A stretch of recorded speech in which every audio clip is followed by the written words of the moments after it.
کہ پاکستان نے جو ایئر اسٹرائکس کی ہیں اس میں کرکٹرز جو ہیں وہ ہلاک ہوئے ہیں، اس پر کل رات پاکستان کے جو وزیر اطلاعات و نشریات ہیں ان کی طرف سے آئی سی سی اور افغانستان کے اسٹیٹمنٹ کو غیر مصدقہ اور یک طرفہ قرار دیا گیا ہے، اور پاکستان نے ڈیمانڈ یہ کی ہے کہ یہ جو آئی سی سی نے ٹویٹ کیا ہے کرکٹر کی ہلاکت کے حوالے سے، اس حوالے سے کیا کوئی آزادانہ تحقیق آئی سی سی کے پاس تھی جو اس قسم کا ٹویٹ کر دیا گیا؟ تو پاکستان نے آئی سی سی سے یہ ڈیمانڈ کی ہے کہ آپ جو ہے اپنے بیان کی جو ہے وہ تصحیح کریں۔ آئی سی سی کے بیان کی تصحیح کا پاکستان نے مطالبہ کر دیا ہے۔ اب ناظرین آ جاتے ہیں سہیل افریدی صاحب کی بات کر لیتے ہیں۔ سہیل افریدی صاحب نے حلف اٹھانے سے پہلے یا منتخب ہونے سے پہلے، منتخب ہونے کے بعد، حلف اٹھانے کے بعد کیا بیانات دیے تھے، میں اس کو ریپیٹ کر کے آپ دیکھنے والوں کو وقت ضائع نہیں کروں گا، لیکن آپ کو ناظرین انٹائرلی ان کا جو سافٹ ویئر ہے وہ اپ ڈیٹڈ نظر آئے گا۔ اب سافٹ ویئر کے اپ ڈیٹ ہونے کی وجہ کیا ہے وہ آپ کو پہلے بتا دیتے ہیں۔ ناظرین جب آپ سسٹم سے باہر ہوتے ہیں نا تو پھر آپ بڑے بڑے دعوے کرتے ہیں کہ میں جب حکومت میں آؤں گا، میں جب اقتدار میں آؤں گا، میں جب کرسی پہ بیٹھوں گا تو میں ایسی کی تیسی کر دوں گا، میں سب کی جو ہے وہ پونگی بجا کے رکھ دوں گا۔ یہ پونگی کا لفظ آپ لائٹر نوٹ پہ لے لیں، یہ سنجیدہ لفظ نہیں ہے، غیر سنجیدہ لفظ ہے، بلکہ میں اس لفظ کو ہی واپس لے لیتا ہوں، یعنی میں اس کی جگہ پہ کہتا ہوں کہ بینڈ بجا کے رکھ دوں گا۔ اب بینڈ بجانے کی جب باری آتی ہے، آپ کرسی پہ آتے ہیں تو جب آپ کو چیزوں کا پتہ چلتا ہے، سسٹم کا پتہ چلتا ہے، تو پھر آپ کی وہ پہلے والی ٹون باقی نہیں رہتی۔ اب سہیل افریدی صاحب یہ کہتے ہیں کہ میں تو کسی کے خلاف نہیں ہوں، مجھے تو آئین اور قانون کی بالادستی کے لیے لایا گیا ہے۔ کیا جو علی امین گنڈا پور صاحب سہیل افریدی سے پہلے تھے، کیا وہ آئین اور قانون کی بالادستی نہیں چاہ رہے تھے؟ اور پھر سہیل افریدی صاحب کہتے ہیں کہ 8 لاکھ جو افغانی ہیں ان کو پاکستان سے افغانستان بھیجا جا چکا ہے، اور 12 لاکھ پیچھے جو افغانی موجود ہیں ان کو باعزت طریقے سے ہم یہ کہتے ہیں کہ افغانستان بھجوایا جائے۔ ان کی پہلے یہی ٹون تھی؟ کیا یہ پہلے یہی چاہ رہے تھے؟ یہ تو پالیسی کے اوپر نظر ثانی کی بات کر رہے تھے۔ اب ان کو جب وہ پھرلا دکھایا گیا ہوگا نیشنل ایکشن پلان والا، جس پر عمران خان صاحب نے بھی سگنیچر ہیں، عمران خان صاحب بھی متفق تھے، تحریک انصاف کے عمائدین، سیاستدان، رہنما، قیادت بھی متفق تھے، اب ظاہر سی بات ہے کہ جو آپ نے بویا ہے وہ پھر کاٹنا، یا پھر جو آپ نے بویا ہے وہ آپ کو اگلنا مشکل ہو جاتا، اپنا نگلنا مشکل ہو جاتا ہے۔ اور پھر کیا کہتے ہیں کہ اگر کابینہ کی تشکیل سے متعلق خان صاحب کے ساتھ ملاقات نہیں ہوئی تو پارٹی سے ملاقات کروں گا۔ تو یہی راستہ بچنا ہے۔ ویسے جو ان کی پٹیشن اسلام آباد ہائی کورٹ میں جو ملاقات سے متعلق دائر کی ہے عمران خان کے ساتھ، اس پٹیشن پہ اعتراضات لگے ہیں، اور وہ پٹیشن اعتراضات کے ساتھ پیر کے دن یعنی کل جسٹس ارباب محمد طاہر صاحب سنیں گے۔ امید ہے کہ ریلیف ملے گا سہیل افریدی صاحب کو، بانی تحریک انصاف کے ساتھ ان کی ملاقات ہو جائے گی، کابینہ تشکیل دینے کے سلسلے میں وہ خان صاحب سے ہدایات بھی لے لیں گے، اور اگر کوئی کنفیوژن ہوئی، اگر کوئی غلط فہمی ہوئی تو اس پہ بھی خان صاحب سے اپنا انپٹ لے لیں گے۔ باقی ان کی سیاسی موت نہیں ہونے دینی، میرے خیال سسٹم یہ تہیا کر چکا ہے کہ تیسرا یہ فیز ہے، اور پچھلے 3 جو ٹینیور ان کے آئے ہیں، انہوں نے خیبر پختونخوا میں کیا ڈیلیور کیا ہے، عوام کے سامنے ان کو ایکسپوز ہونا چاہیے۔ اور پھر سہیل افریدی کا سافٹ ویئر اپڈیٹ ہونے کا ایک اور جو نکتہ ہے، افریدی صاحب کہتے ہیں کہ افغانستان سمیت جو بھی حملہ کرے گا اس کا بھرپور جواب دیا جائے گا۔ پہلے ان کا یہی سٹانس تھا کہ نہیں تھا؟ یہ تو افغانستان کے ساتھ بات چیت کی بات کر رہے تھے کہ چھوڑ دیں سب کچھ، ان کے ساتھ جا کے بات چیت کریں، بلکہ یہ تو کہتے تھے ہمیں مینڈیٹ دیا جائے۔ اور افغانستان کی طرف سے جو پاکستان پہ حملہ کیا گیا، پاک افغان بارڈر پہ جو اشتعال انگیزی کی گئی، جو کنٹروورسی کریٹ کی گئی، پاکستان پہ اٹیک کیا گیا، اس پر انہوں نے کیا پہلے مذمت کی تھی؟ نہیں کی تھی، لیکن اب کہتے ہیں کہ افغانستان میں جو بھی حملہ کرے گا اس کو بھرپور جواب دیا جائے گا۔ اس کا مطلب یہ ہے کہ سسٹم نے آٹومیٹکلی فی الحال ان کا جو سافٹ ویئر ہے اس کو اپڈیٹ کر دیا ہے، لیکن جب ان کو تمام بریفنگز ملیں گی نا، چیزیں ان کے سامنے آئیں گی، کاش کہ جو وزیر اعظم صاحب نے اجلاس بلایا تھا اس اجلاس میں بھی یہ شریک ہوتے،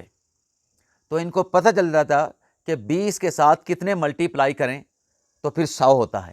وہ پنجابی کہتے ہیں کنے 20 100 ہوتا ہے، تو اس کو یہ پتہ چل جاتا۔ اب ناظرین آ جاتے ہیں جو سپریم کورٹ سے جڑی اہم خبر ہے۔ ناظرین کل کے ولاگ میں آپ کے ساتھ ہم نے خبر شیئر کی تھی جو سپریم جوڈیشل کونسل کا اجلاس ہوا تھا۔ اب اس سپریم جوڈیشل کونسل کے ناظرین اجلاس میں جو ججز کا کوڈ آف کنڈکٹ ہے کہ جب آپ جج بن جاتے ہیں تو جج بننے کے بعد آپ نے کن چیزوں پہ آپ نے احتیاط برتنی ہے، کن چیزوں سے آپ نے گریز کرنا ہے, کن معاملات سے آپ نے دور رہنا ہے. تو ناظرین, وہ کوڈ آف کنڈکٹ میں نے پڑھے ہیں, اس کے تمام آرٹیکلز میں نے پڑھے ہیں. سب سے پہلے تو ناظرین جو 26ویں آئینی ترمیم پہ بات کی جاتی ہے نا, یہ جو درخواست گزار ہیں 26 امینڈمنٹ کے خلاف جو یہ چاہتے ہیں کہ وہ ججز 26ویں آئینی ترمیم کے فل کورٹ میں شامل کیے جائیں, 16 ججز جو 26ویں آئینی ترمیم کی منظوری کے وقت سپریم کورٹ میں موجود تھے. اب ہم اس پہ بار بار یہ بات کرتے تھے کہ یحییٰ افریدی صاحب کیسے بیٹھ سکتے ہیں, وہ تو متاثرہ وہ تو بینیفیشری ہیں, اور منیب اختر صاحب اور جسٹس منصور شاہ صاحب کیسے بیٹھ سکتے ہیں, وہ متاثرہ فریق ہیں. یعنی ایک طرف بینیفیشری ہیں, دوسری طرف متاثرہ ہیں, تو دونوں نہیں بیٹھ سکتے. لیکن اس کی دلیل یہ دی جاتی تھی کہ نہیں, کیونکہ فل کورٹ بیٹھے تو لہٰذا ان کو بھی بیٹھنا چاہیے. اور دوسری دلیل یہ ہوتی تھی کہ جج کی ثوابدید ہے, بینچ میں بیٹھنے نہ بیٹھنے کا فیصلہ جج نے خود کرنا ہے. اب ناظرین جو کوڈ آف کنڈکٹ جو ترامیم کی گئی ہیں, تبدیلیاں کی گئی ہیں, اس میں ایک نقطہ یہ ہے کہ جج اپنے مفاد اور دلچسپی کا مقدمہ سننے سے فوری طور پہ جج کو انکار کر دینا چاہیے. تو جج کے مفاد کا, جہاں جج متاثرہ فریق ہوگا تو وہ اس کے مفاد کا ہی کیس ہوگا, کہ اگر اس کیس میں فیصلہ اس کی سائٹ پہ چلا جاتا ہے تو وہ بینیفیشری ہو جائے گا. تو اب وہ جو ڈیمانڈ کرنے والے تھے یہ کوڈ آف کنڈکٹ کی ترمیم کے بعد, تبدیلی کے بعد, اب ان کا موقف کیا ہوگا؟ کیسے آپ منصور شاہ صاحب کو, منیب اختر صاحب کو, اور جو بینیفیشری ہیں سب سے بڑے یحییٰ افریدی صاحب, آپ ان کو 16 رکنی فل کورٹ میں شامل کر سکتے ہیں؟ اور پھر ناظرین یہ جو خطوط وغیرہ جاری ہوتے تھے, ججز کے جو خطوط جاری ہوتے تھے, اس خطوط سے متعلق بھی اس کوڈ آف کنڈکٹ میں کچھ باتیں لکھتی گئی ہیں. مجھے ایسا لگتا ہے کہ وہ جو ترمیم اب نئی کوڈ آف کنڈکٹ میں کی گئی ہیں, اس سے خطوط والا معاملہ بھی جو ہے وہ میرے خیال سے اب دب جائے گا. خطوط کا معاملہ رک جائے گا یا مکمل طور پہ ختم ہو جائے گا. اب اس میں کیا کہا گیا ہے کہ جج کسی عوامی پبلک کنٹروورسی میں, یعنی عوامی تنازع میں جج کو نہیں پڑھنا چاہیے, چاہے وہ کسی فورم پہ تقریر ہو, رائٹنگ ہو, اب رائٹنگ میں تو خط ہی ہو سکتا ہے, یا کسی فورم پہ اظہار رائے سے کوئی پبلک کنٹروورسی جنم لے, اس سے جج کو جو ہے وہ گریز کرنا چاہیے. اور ایسی سیاسی سوالات, جج کو ایسے سیاسی سوالات کا جواب دینے سے بھی انکار کر دینا چاہیے جس میں چاہے سوال جو ہے وہ قانون سے متعلق پوچھا گیا ہو. یعنی میڈیا کے ساتھ انٹریکشن سے, میڈیا کے سوالات کا جواب دینے سے بھی روک دیا گیا کہ اس سے پبلک جو کنٹروورسی ہے وہ جنم لیتی ہے. اور پھر واضح طور پہ بھی لکھا گیا کہ جو جج ہے, یعنی مطلب یہ ہے کہ جج جو ہے میڈیا کے ساتھ کوئی بات نہیں کرے گا, اور ایسی بات جس سے ادارے کا جو نظم و ضبط ہے, جو ڈسپلن ہے, وہ خراب ہو, یا ایسا کوئی میڈیا کا سوال جس سے جو عوامی بحث ہے اس بحث کا آغاز ہو. تو یہ بھی اس کوڈ آف کنڈکٹ میں تبدیلی کر دی گئی ہے. اور پھر ناظرین اس میں ایک اور بات بھی کی گئی ہے کہ کسی جج پہ اگر کوئی الزام لگا ہے, یعنی جج پہ کوئی الزام لگ جاتا ہے, تو الزام لگنے کی صورت میں اب وہ جج جو ہے وہ میڈیا پہ رسپانس نہیں دے گا, بلکہ جج پہ اگر الزام لگتا ہے تو وہ جج تحریری طور پہ, قاضی صاحب کے دور میں یہ ترمیم ہوئی تھی, قاضی فیصل صاحب کے دور میں, کہ جج جو ہے وہ اپنا رسپانس دے سکتا ہے, لیکن اب ترمیم کر کے جج کا رسپانس جو ہے اس کو بھی ختم کر دیا گیا ہے. لیکن اب یہ کہا گیا کہ اگر ادارہ جاتی کسی جج پہ الزام لگتا ہے تو رسپانس ایسے آئے گا کہ جس جج پہ الزام لگے گا وہ رائٹنگ میں رجسٹرار کے ذریعے چیف جسٹس کو اور سپریم کورٹ کے 4 ججز کو لکھے گا. اس پہ پھر جو ہے وہ ادارہ جاتی جو رسپانس ہے, پھر وہ ادارہ جاتی رسپانس دیا جائے گا. اور اسی طریقے سے ناظرین جو اسلام آباد ہائی کورٹ کے 5 ججز کا لیٹر تھا کہ ان کے عدالتی امور میں مداخلت کی گئی ہے, ادارہ مداخلت کر رہا ہے, تو وہ جو 5 ججز تھے جن کو اطہر مناللہ صاحب بھی سپورٹ کر رہے تھے, 5 ججز کو اطہر مناللہ صاحب بھی سپورٹ کر رہے تھے, ان کے خطوط کے معاملے پر بھی کہ ججز کو کیسے پروٹیکٹ کیا جا سکتا ہے, غیر اس میں بیرونی مداخلت نہ ہو, تو اس میں یہ لکھا گیا ہے کہ پہلے تو جج کو کوئی انفلوئنس نہ کرے, اور اگر جج کو کوئی انفلوئنس کرتا ہے تو جج کو خود نالج ہونا چاہیے کہ اس کے اختیارات کیا ہیں. یہی بات ناظرین قاضی فیصل صاحب بھی کرتے تھے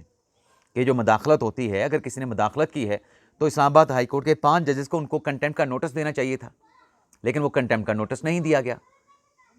جج صاحبان نے اس کا جواب ہی نہیں دیا کہ کیوں توہین عدالت کی کارروائی شروع نہیں کی. تو یہاں پہ جو کہا گیا نا کہ اگر کوئی مداخلت ہوتی بھی ہے تو جج کو اپنے اختیار کا علم ہونا چاہیے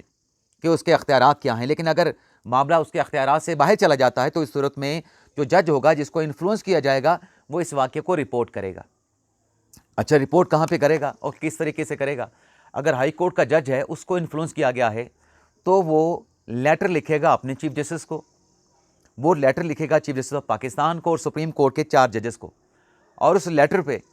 چیف جسٹس جو ہیں 2 دن کے اندر 3 رکنی کمیٹی ایک ہوگی ججز کی، اور وہ کمیٹی اس لیٹر کے معاملے پر 15 دن کے اندر اپنی رپورٹ پیش کرے گی۔ اور اگر سپریم کورٹ کا جج ہے تو سپریم کورٹ کا اگر جج ہے تو اس صورت میں یہ ہوگا کہ وہ عدالت عظمیٰ کا جو جج ہے وہ اپنے چیف جسٹس اور 4 سینئر ججز کو لکھے گا، پھر اس پہ وہی طریقہ کار ہوگا ادارہ جاتے رسپانس دینے کا یا پھر کارروائی کرنے کا۔ جوڈیشل سائٹ پہ بھی اگر معاملہ ٹیک اپ کرنا ہوا تو جوڈیشل سائٹ پہ بھی ٹیک اپ کیا جائے گا۔ لیکن اس میں ناظرین ایک معاملہ اور بھی ہے کوڈ آف کنڈکٹ میں، جو عام طور پہ بات کی جاتی ہے کہ جی منصور علی شاہ صاحب کو سعودی عرب نہیں جانے دیا گیا، منصور علی شاہ صاحب کو جو ہے وہ امریکہ جانے نہیں دیا گیا، ہمارے ججز کو مختلف کنونشنز میں، مختلف کانفرنسز میں، میٹنگز میں، جوڈیشل ریفرنسز میں یا کانفرنسز میں بلایا جاتا ہے تو یا افریدی صاحب نے ان کو اجازت نہیں دی۔ تو کوڈ آف کنڈکٹ میں ناظرین اب یہ بات بھی شامل کر دی گئی ہے کہ اگر ججز جو ہیں کسی فارن ملک سے یا کسی غیر ملکی عالمی تنظیم سے اگر کسی کانفرنس کا یہ دعوت نامے منگوائیں گے تو جج کا یہ جو کنڈکٹ ہوگا یہ مس کنڈکٹ تصور کیا جائے گا۔ یعنی مس کنڈکٹ یہ ہے کہ اگر کوئی جج باہر سے ایسا کوئی دعوت نامہ منگوا کے باہر جانا چاہتا ہے وہاں پہ کانفرنس میں شرکت کرنے کے لیے تو اس کے خلاف برطرفی کی کارروائی کا آغاز ہوگا، اس کے خلاف ڈسپلنری پروسیڈنگ کا آغاز ہوگا سپریم جوڈیشل کونسل میں۔ اور اگر کسی جج کو کسی تنظیم، کسی یونیورسٹی باہر سے کوئی لیٹر ذاتی طور پہ آ جاتا ہے، ڈائریکٹلی ان کے نام پہ آ جاتا ہے، تو جو جج انوائٹ کیا جائے گا وہ اس تنظیم کو، اس عالمی غیر ملکی تنظیم سے کہے گا یا فورن کنٹری سے کہے گا کہ آپ اپنے انویٹیشن لیٹر کا جو روٹ ہے اسے چیف جسٹس کے ذریعے کریں، ڈائریکٹلی مجھے لیٹر آپ نہ لکھیں۔ تو یہ بھی جو بات ہوتی تھی کہ جج صاحب کو باہر نہیں جانے دیا گیا، جج صاحب کو جانے دیا گیا، تو اس کو بھی جو ہے وہ کوڈ آف کنڈکٹ میں سیٹل کر دیا گیا ہے۔